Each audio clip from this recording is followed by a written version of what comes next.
This place has everything. In fact, the grass is damn green in Eugene. That performance deserves a holy wallawa. It's a feeling you cannot explain. This place is louder than any other venue in the Big Ten. This program is staged to compete and to win championships. Welcome to the Big Ten, Oregon. Welcome to That Show Out West for That Team Out West. I'm Ted Leroux. Really excited for what's about to happen here. Starting here today, this is our August Fall Camp interview series where we are bringing in members of the Oregon Ducks media, and we are talking about one specific topic with each one of these reporters and media members as well. It's really a continuation of the fall camp position previews that you've been seeing on this program, certainly as well. And we are starting today off with the Three Timers Club, the first member of the Three Timers Club, Mr. Travis Rooke-Ley from the Ducks Rising NIL group over there, helping support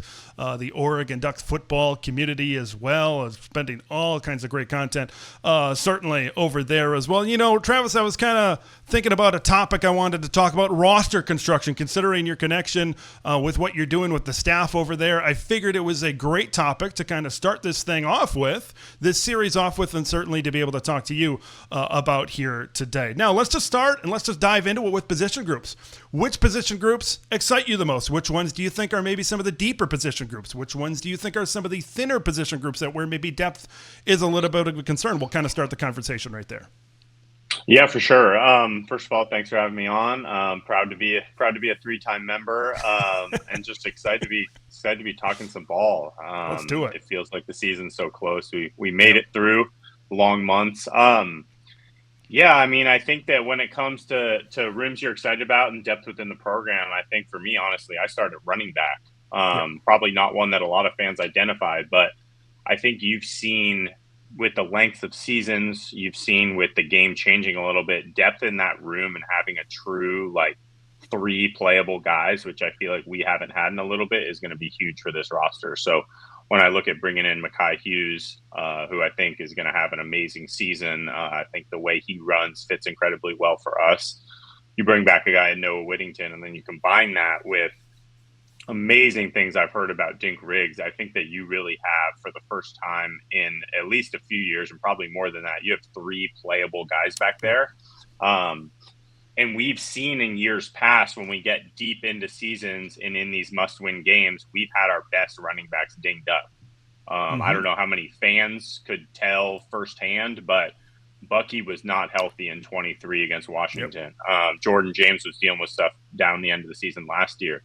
You contrast that with, Ohio State last year. I thought Judkins and Henderson looked the best they had all year in the Rose Bowl, unfortunately. So I think the priority of staying fresh as the season goes is more important than ever. And so I think having three guys back there you trust is going to be huge for this team.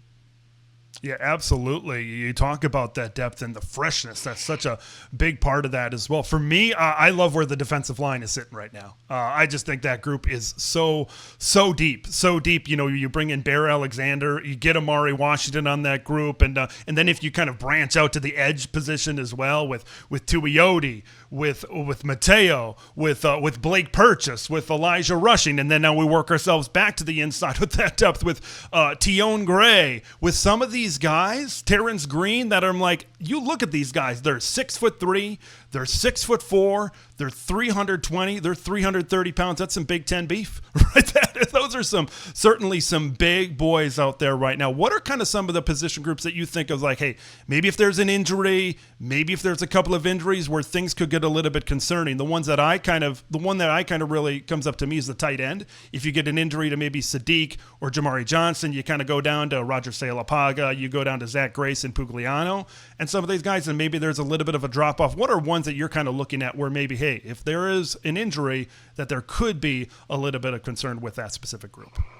Yeah, I mean, I think tight end's a good point, and I think that was a natural question I had coming out of the winter portal and spring portal to the staff is like, hey, how are you guys feeling about tight end? Saliapaga's coming back. I know that's a guy they're super excited about, but he's coming off an ACL. Right. Hard to trust that at the start of the year. The answer I've always gotten is, if we get an injury or something unfortunate happens, like, they feel good about the depth they have in that room. You mentioned Zach Grace. Sure. There's another guy who started as a walk-on, Cade Caton, I think. Forgive my pronunciation, but they've always felt good about those guys being able to step in and fill that role. You've seen with Will Stein, there are times he likes to go 2 tight end, even 3 tight end, like heavy packages. And they trust those younger guys to do the job. So I feel you. I think especially like that Sadiq Johnson 1-2 combo is hard to replace no matter what depth you'd have. That's a special 1-2 athletic blocking, receiving combination. So naturally you're going to have a drop off no matter who you have behind them. But I think they feel confident that as long as it's nothing catastrophic, they're going to be fine and can, survive a couple weeks if they have to. Yeah, absolutely. I look at a lot of other position groups and feel certainly pretty good about the depths. We'll kind of tackle the depth here certainly in just a little bit. This season is slated to be a little bit of a proving ground for what Dan and Marshall have really acquired via the recruiting trail, back-to-back top 5 classes. And I kind of look around and we know kind of some of the transfers that have brought in these last couple of years that have needed to kind of make the transition to try to build up this roster in Dan and Marshall's vision. But now you kind of look around at a lot of positions, and there's a lot of these recruited players that we've heard so much about on signing day these last few Decembers in these last couple of years. What are some of these projected first-year starters from some of these recent recruiting classes that you feel will have the biggest impacts? And you can't cheat and say Decorian Moore, number 1 in your hearts, number 1 in the program. We got to maybe get a little bit more deep other than that, because he is kind of the obvious answer right off the bat.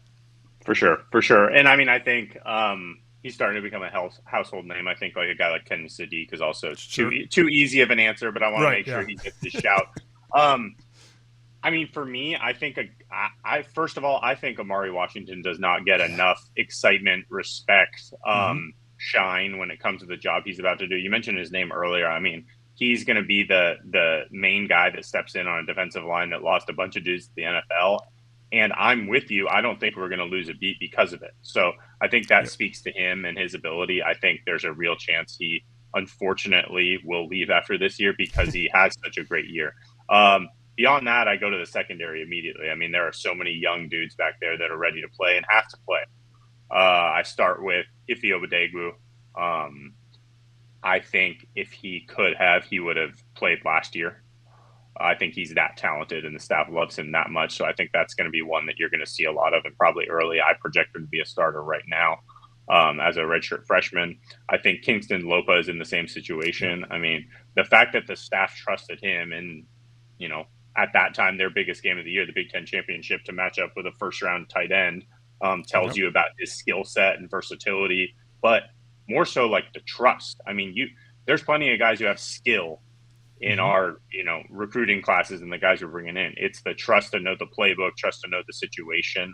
That's the biggest hurdle for a lot of these guys with amazing talent. So I think a guy like Lopa, who showed that last year, is going to be one that, Duck fans are going to get used to pretty quickly. Those are the 2 big ones I'd identify, I would say. But I think there's going to be some more young guys at cornerback and safety that make their names heard pretty quickly too.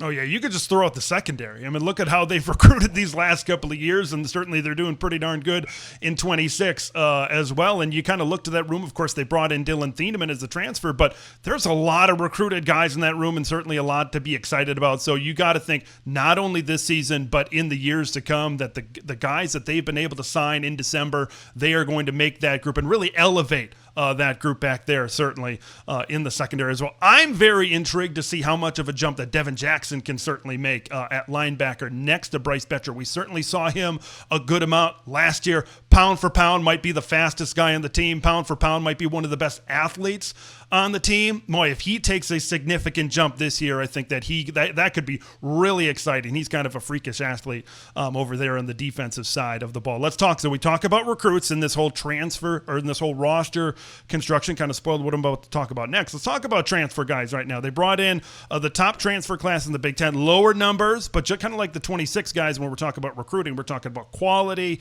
maybe over quantity, and these plug and plays type of guys. Which transfers do you perceive as being the most important for Duck success this season?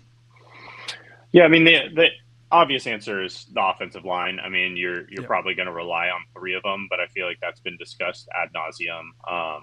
Those guys are obviously going to be impact players. We need them to be, and if they're not, our season's going to be in a rough spot. So I'll let that conversation kind of materialize throughout the rest of the fall. The guys I want to talk about, I think Mekhi Hughes, I mentioned him earlier, is going to be a big time back. I think that I don't break down a ton of film myself, but the guys I know who do say that his like run skills and the way he runs fits with the way we like to do things, like to a T. So I think he was one the staff identified, which is going to be the theme throughout a lot of this, is like staff identified a need, identified who would fit it, and went and plugged that hole. I think he's going to acquaint himself with Duck fans very early and quickly.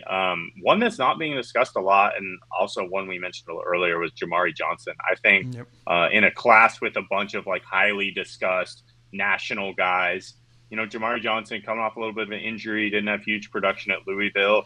His like size and speed and athleticism, along with his ability to block at that size, is very, very rare. If he can stay healthy, the ability and the like flexibility that he provides Will Stein be able to do like 2 tight end sets. You imagine Sadiq and Johnson, you can split them out. They can run block inside. I mean, you can catch teams in those like disadvantageous, situations so easily and just run tempo with that, which I know something our staff loves to do. So I think he's going to be one that, I'm not saying he's going to go out 5, 6, 7, 8 catches, but like his impact is going to be felt in a huge way. And then lastly, I feel like I'd be remiss if I didn't, say Dylan Thieneman. I think that he's just going to be a freaking stud. I think he's probably a guy that's an NFL dude after a year as well. Yep. And just the like intangible stuff you hear coming out of the locker room when it comes to him is the exact stuff you love to hear from, young secondary. We talked about a bunch of younger dudes who are stepping up and getting into their roles. Like no better guy to model what, being a dude is like than him.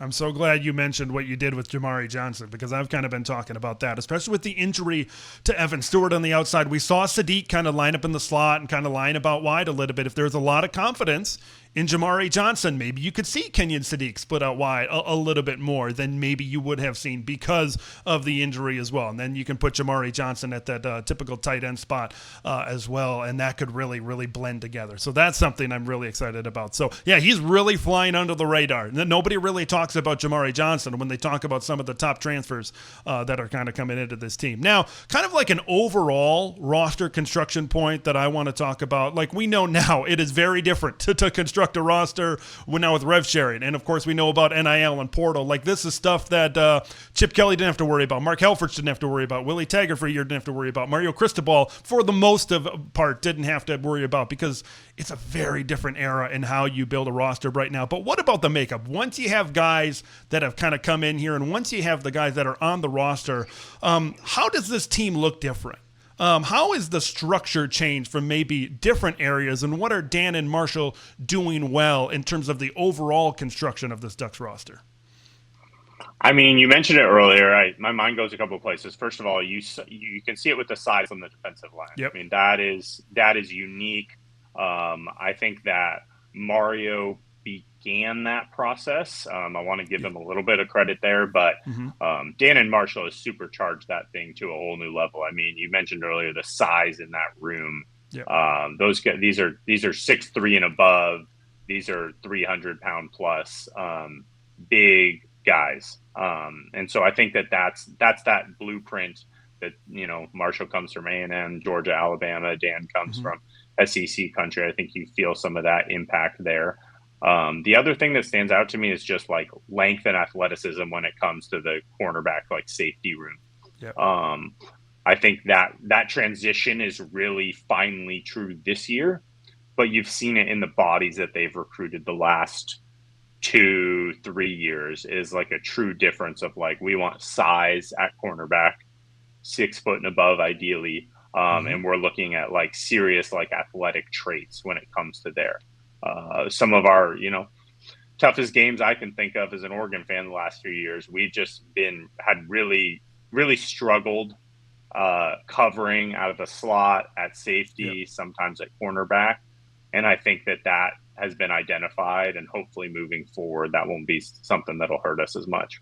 Yeah, and we're going to pivot here, and we're going to talk about the 26 recruiting class coming up, which has some more great defensive backs in it. But I think that's I think one thing that I'm really excited about this season specifically, because I think although there is some youth, I love the talent level that's back there in the secondary, because when push has come to shove in the biggest games of the year, these last couple of years, we know what the Rose Bowl ended up with Jeremiah Smith and those guys. We know what the regular season game of the Pac-12 championship game a couple of years ago certainly ended up. So to have that higher talent level, I think signals the changes that Dan and Marshall are certainly being able to make. And then I think like on offense, they can just beat you any way they choose to beat you. It seems like they can just get old Big Ten football, ground and pound you, and they can run the football. They can run to the outside. They can use their speed. They can use their athleticism. Maybe. I mean, of course, the Oregon offense has always been great. But I think the diversity and the variety on offense has certainly been taken to another level, among the things that you said with the size in the trenches as well. So we're going to finish up talking about the 2026 class. We talked about the construction and the structure of the roster. What about the 2026 class so far with these? I believe it's about 15 commits as we stand right now. What kind of plays into the structure and that's been built, and what excites you most about some of the guys that have been committed to this class right now? Man, I mean, just the quality is crazy. Yeah. We reported pretty early on that this wouldn't be a huge class for a couple reasons. I mean, you have a roster that's in a pretty dang good place right now, combined with just numbers and youth and things like that. I think that this class was always going to be on the smaller end, and if your class is going to be a little bit on the smaller end, it's like your goal is to fill it with as much absolute quality as possible. And I think it's pretty inarguable at this point that they've done that. I mean, highest average class right now in the country. Few more guys. We should have a fun little 2-week stretch coming up here soon that kind of rounds out that class a little bit. So, I mean, that's beyond any individual player. I think for me, it's just about the quality that we're bringing in, and just like there's been a lot of consternation about NIL and why aren't we offering this to this player and why aren't we ponying up for this player? And it's like, I just think Duck fans should realize and appreciate the fact that we are so dialed as a program when it comes to this type of stuff, and we don't deviate from the plan and we don't leave the board, and the proof is in the pudding. I mean, we haven't lost players that we've wanted off our roster. Very few schools can say that. And to ask as a fan for us to pony up, 2x what we're doing to get a guy that committed to Texas A&M, you got to understand that that's going to have repercussions. So we can bring that guy in, but you're going to lose the same 2 dudes that you got excited about 2 years ago. That's just an example. So it all rolls into one. It all works together. And I just think Oregon fans should be so grateful for the diligence and the discipline to stick to that. Cause it could, the money's there. It's easy to day before, 24 hours out. You want some fanfare. You want to win the Twitter message board. Let's drop that bag on that guy and win that recruit. I see the pull in that. You bring a bunch of eyes to Oregon, but I just really am impressed with the job that the staff's done is sticking to that. And the fact that we're still in the top 10, top 5, number 1 average right now. I don't think there's much to complain about. Yeah, and I remember when all that was kind of going on during the spring, and I think you and I were talking, I think, on this show during that time as well. It's just Dan and Marshall didn't wake up one day and forget how to recruit and put a plan together, despite all of the changes. So, just kind of let this thing play out. We know the summertime is after official visit season is when the staff usually kicks things into gear, and the summer certainly was pretty good. And what else do we know? Dan's a flip master when it comes to December, and now kind of with this with these rev sharing type of things, how are these deals going to stick, or if they're not going to stick in something? We know we certainly got some tricks up his sleeve. So really excited about maybe what certainly comes in the season. Speaking of the season, when you guys over at Ducks Rising, the off season, of course, it's the subscriptions that you guys certainly have is to be able to acquire players and retain players and all of the intel that goes into recruiting. What does kind of the Ducks Rising kind of look like during the season as we approach the season? Yeah, we're ramping up. We're as excited as anyone to get the season rolling. Yeah. We're going to offer a couple different things during the week. Some are in the works right now and will be announced soon. Others, we're just going to have our typical game breakdowns. That's how I kind of got started in this whole business, was writing a Travs 10 takeaway column after each game. So that'll be coming still for our subscribers. And then I think the thing that makes us unique and stands out is just a lot of coach player access. So yep. We've got kind of a series of coaches lined up to come on and be interviewed. We got a set of alums we're working with that are going to be providing content and that closer look inside the program. I think the thing that is unique for us and we can provide for fans is that access to the program, the intricacies of it, that inside look to it, whether it's recruiting, whether it's, game day preparation, whether it's looking back at the film and talking through why this happened and giving an inside look into that. We're super excited about everything to come and just excited to get back out there on Saturdays.